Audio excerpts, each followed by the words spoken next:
Hi, sixth grade. So we're going to be continuing a new week of amazing online learning, talking about plant cells and animal cells. So let's look at our objective for today and our key points. So our objective is that we're going to be able to understand the parts of the plant cell and the animal cells and what their function is. And we're also going to be understanding that plant cells are eukaryotic cells and animal cells are also eukaryotic cells. The only difference is that plant cells have different organelles than animal cells. And we will be discussing what the difference is shortly. So let's go on to a video and then we're going to go and continue with our PowerPoint.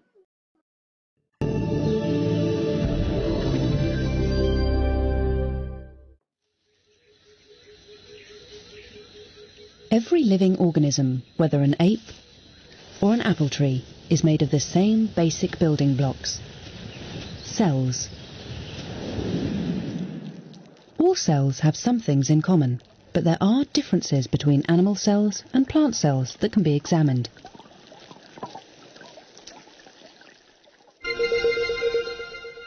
We'll do this using a cotton bud to collect human cheek cells, an onion,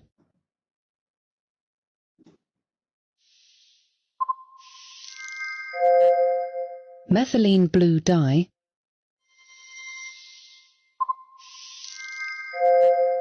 and a microscope.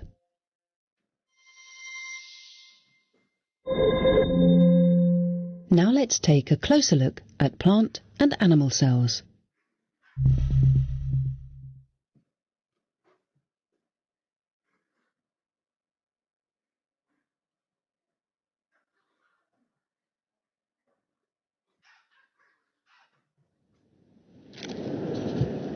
We begin by examining human cheek cells. Using a clean cotton bud, the demonstrator gently swabs the inside of her cheek. The collected cells are smeared onto a microscope slide, and the cotton bud is safely disposed of in disinfectant. The cheek cells are colourless, so we add a drop of methylene blue dye to make the sample easier to see.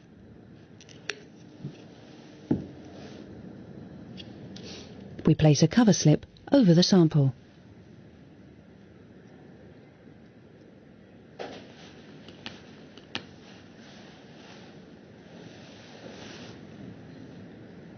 The animal cells can now be studied under the microscope.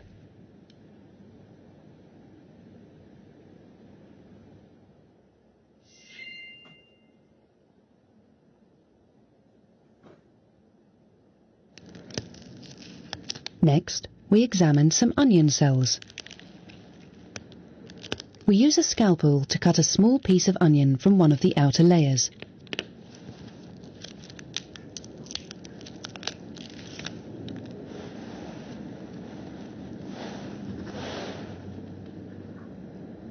Using tweezers, we pull a single layer of cells from the inner side of the sample.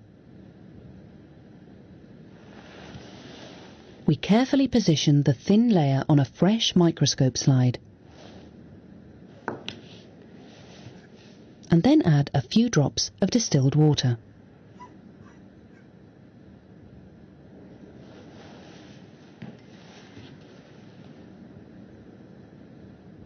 A cover slip is placed on top of the onion cells.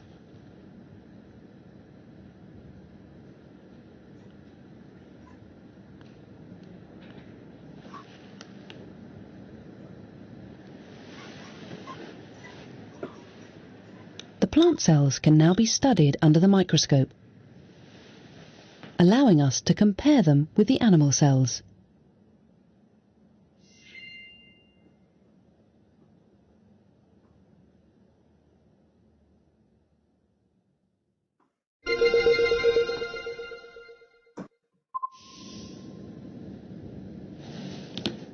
We examined both animal and plant cells, starting with human cheek cells.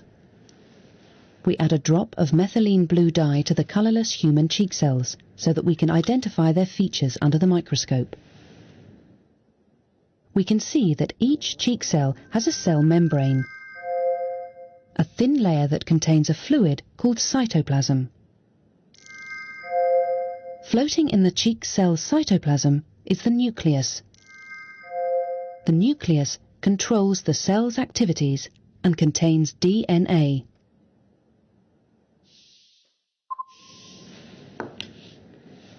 When we look at the red onion cells, we see that, like the cheek cells, they have a cell membrane, cytoplasm, and a nucleus.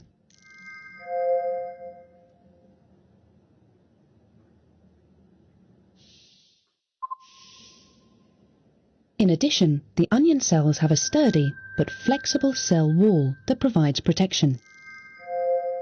We can also see a large vacuole. This part of the cell stores both nutrients and waste products. The cheek cells contain neither of these features. This is the main difference between most plant and animal cells.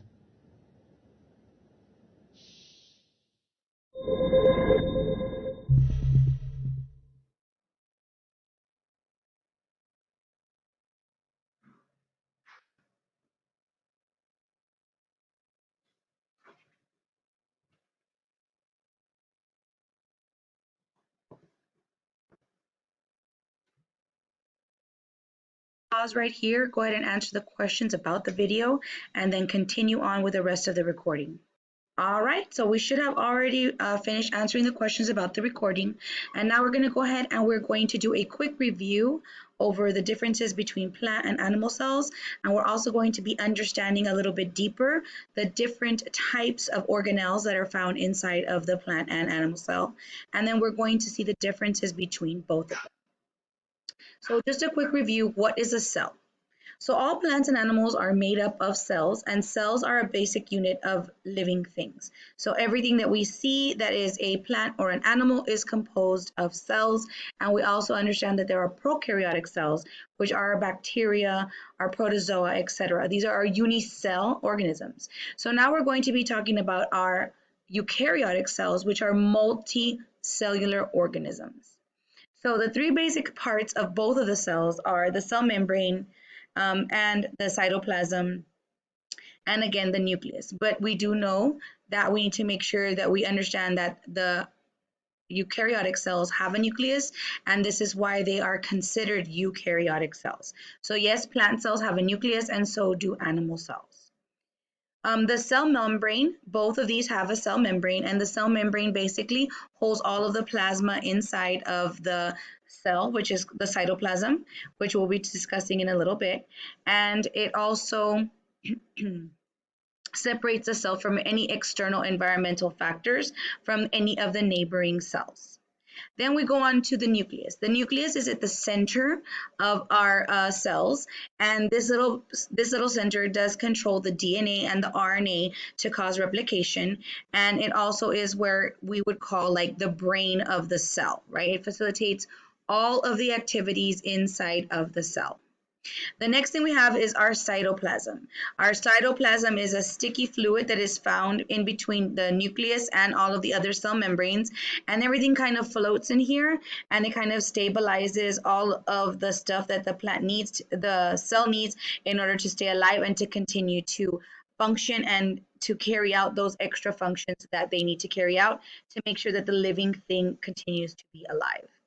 Then we go on to our Golgi body apparatus, and this is like the post office, right? It sends packages to different areas in the cell. Then we go to the mitochondria, and we would call this the powerhouse, right? This is where all of the energy that the cell needs comes from. So it takes in sugar, and then from the sugar it releases energy, and then it also helps with replication when it comes to the cell dividing itself. And you'll learn all of that once you get into 8th grade. So right now we're just covering basic plant organelles and pieces.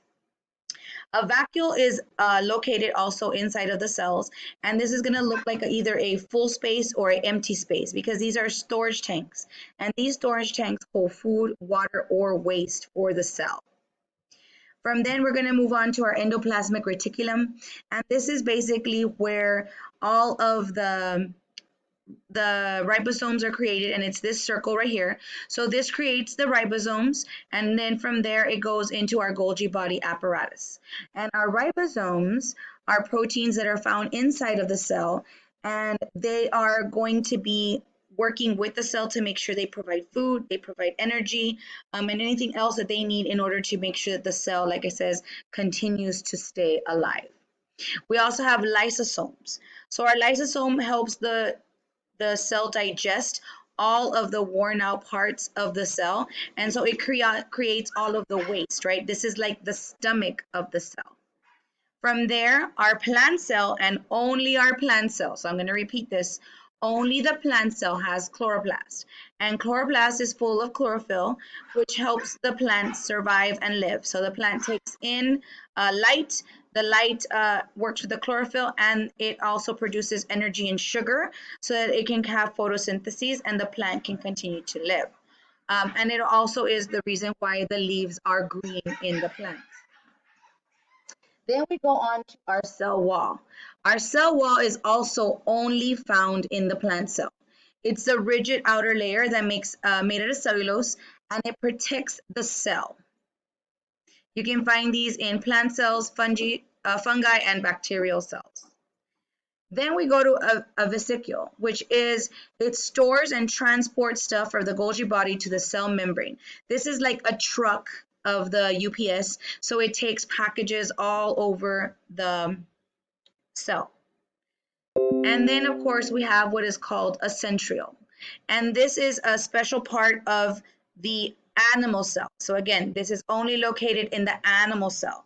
And this helps stuff migrate from opposite ends of the cell, and it also assists when the cell divides. So here we have an overview of what the plant cell looks like. Usually you're going to see it as a square. The dark green, of course, is the cell wall, and then on the interior it has a small cell membrane. This is our Golgi apparatus. We have our chloroplast. This is the vacuole membrane, or the vacuole, as you can see. Our mitochondria, which is our powerhouse. And we have our nucleus over here with our endoplasmic reticulum and our ribosomes. And then when we move on to our animal cell, you can see that it only has one layer, which is the cell wall. And then it has these centrioles, and this is what helps it make sure that the cells divide. So this helps our cells continue to reproduce so that we can continue to shed cells and grow new cells as the other ones die down.